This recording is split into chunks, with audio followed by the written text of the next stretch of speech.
j'arrête YouTube.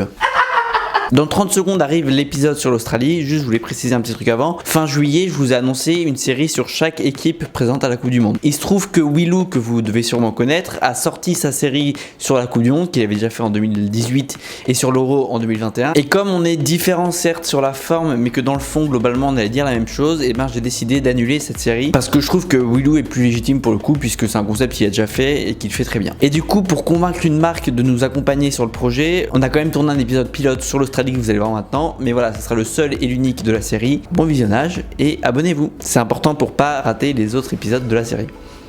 Et non, parce qu'il y aura pas d'autres épisodes. Non, c'était pour être sûr que vous suiviez.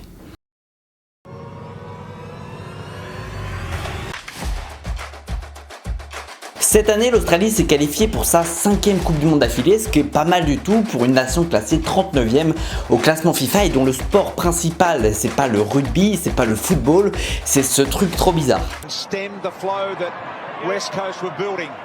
Kelly, can they hold on? They need a score. Battle.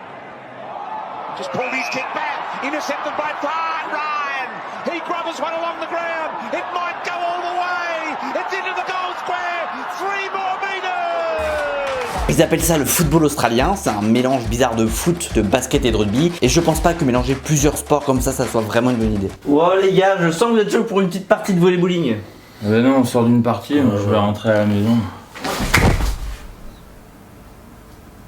Pour cette Coupe du Monde au Qatar, l'Australie a validé son ticket mi-juin seulement, après 20 matchs de qualification, quand des pays comme la France ont dû en faire que 8. D'abord les poules dans les éliminatoires de la zone Asie, puis à partir de ces poules, des poules entre les premiers et les deuxièmes. Dans cette poule, l'Australie termine 3ème, donc joue un barrage contre le 3ème de l'autre poule, barrage qui gagne, et du coup, ils vont jouer un autre barrage contre le 5ème de la poule unique d'Amérique du Sud. Et bah dis donc. Ok, pour se qualifier pour la Coupe du Monde, il faudra passer les poules, les poules, les barrages, les barrages, les barrages, les barrages, les barrages, les barrages, les barrages, les barrages, et après les barrages. Eh ben non, les poules. Ah les poules. Il faut suivre. Et après donc les poules. Le tout dernier match de qualification des Australiens, c'était contre le Pérou, que l'Australie a sorti au tir au but, grâce notamment à son gardien spécialiste de l'exercice, qui est entré en fin de match et qui a déstabilisé les tireurs péruviens en faisant n'importe quoi sur sa ligne, avec une danse bizarre et des grimaces. Sérieux, est-ce que c'est le moment de faire une danse et des grimaces à un moment aussi crucial? Docteur, on le perd là.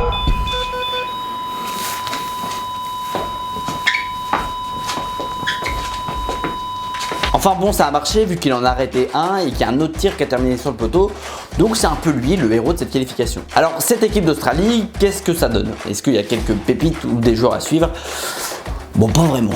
J'en connais aucun en vrai. Je vais pas vous mentir. Sur l'ensemble des joueurs utilisés cette année, on a 14 joueurs qui jouent pas en Europe, donc dans des championnats de type division australienne, saoudienne, japonaise ou chinoise. Ensuite, on a certes 18 joueurs qui eux jouent en Europe, mais la grande majorité d'entre eux, c'est dans des petits championnats. Au final, il y a que 3 joueurs qui jouent dans le top 5 européen. Il y en a un qui est arrivé cet été à Cadiz et qui pour l'instant est remplaçant, un autre qui est remplaçant à Vérone en Italie, et enfin, et peut-être qu'il y en a parmi vous qui connaissent, il y a Denis Genreau qui a pas mal joué l'année dernière en Ligue 2 avec Toulouse et qui cette année est remplaçant. D'ailleurs, petite anecdote, Denis Genreau, et ben lui, il a aussi la nationalité française puisqu'il est né et qu'il a vécu en France jusqu'à ses 2 ans.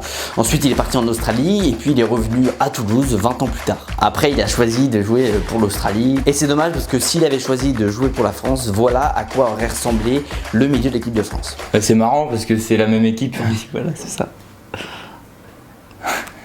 Bref, sur le papier, cette équipe d'Australie, c'est vraiment pas folichon. Alors oui, l'Australie gagne pas mal de matchs quand elle joue, sauf que bon, c'est contre des équipes comme le Népal, le Koweït, la Chine et le Vietnam, donc ça veut pas dire grand chose. Et donc dans cette Coupe du Monde avec plus de gros concurrents, qu'est-ce que ça va donner? Les Australiens, ils débarquent dans le groupe D, qui est le groupe de la France, du Danemark et de la Tunisie, donc un groupe qui ressemble plutôt pas mal au groupe de la Coupe du Monde 2018. Et là, l'Australie avait terminé dernier en 2018, donc c'est pas très rassurant. Oh shit, here we go again.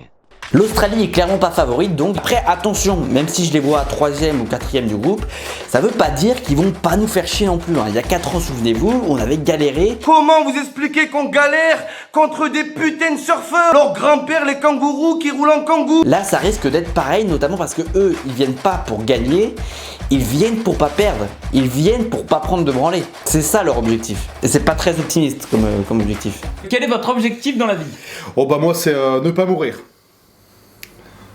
Et rien d'autre, je veux dire. Allez, maintenant quelques infos bonus et anecdotes. Déjà sur l'identité de la sélection, leur surnom aux Australiens c'est les Socceroos, qui est un mélange du mot soccer et de kangourou, animal fétiche du pays. Marrant. L'équivalent français ça serait foot plus coq, donc on serait les phoques. Fuck you. Ou les phoques. Maintenant, petite anecdote, c'est que sur le plan international, l'Australie détient un record plutôt inattendu. C'est le record du plus gros écart de but dans un match officiel. On est en 2001, en pleine éliminatoire de la Coupe du Monde 2002, et l'Australie atomise les Samoa américaines, 31 buts à 0. Quelle humiliation! Nous sommes humiliés! Et c'est marrant parce que quand on regarde la page Wikipédia de ce match, il y a une fiche Wikipédia pour chaque joueur des Samoa américaines, sauf qu'à chaque fois, la seule info qu'on a sur eux, c'est qu'ils ont pris une grosse branlée contre l'Australie. Les gars sont résumés à un truc contre de leur vie.